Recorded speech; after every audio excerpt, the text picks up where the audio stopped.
Retour sur le plateau de TV Finance, c'est l'heure de Across the Markets avec David Furcage, président de Highwave Capital. David Furcage, bonjour. Bonjour Fabienne.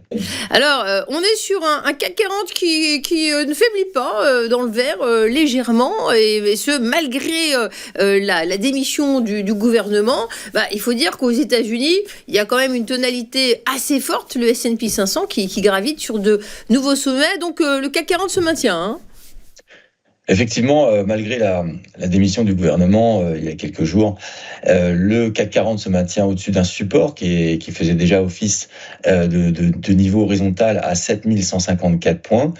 En fait, pour le moment, cette démission, d'un point de vue des marchés financiers, reste un non-événement.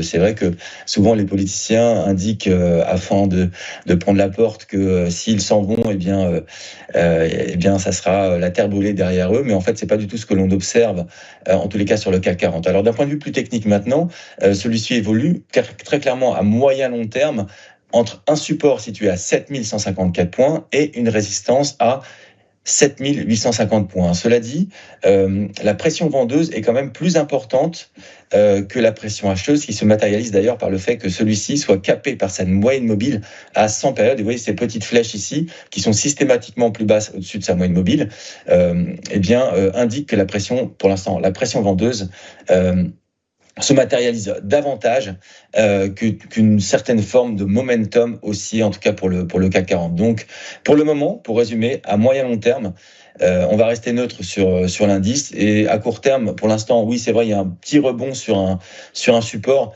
mais c'est beaucoup trop faiblard pour qu'on puisse s'intéresser en tous les cas à l'indice CAC 40 lorsqu'on est investisseur. Alors, à nouveau, comme à l'habitude, je nuance mon propos, il s'agit de l'indice dans son ensemble, l'indice CAC 40, ce qui n'augure en rien d'un quelconque scénario en rapport aux titres qui composent le CAC 40, qui, pour certains, sont bien orientés.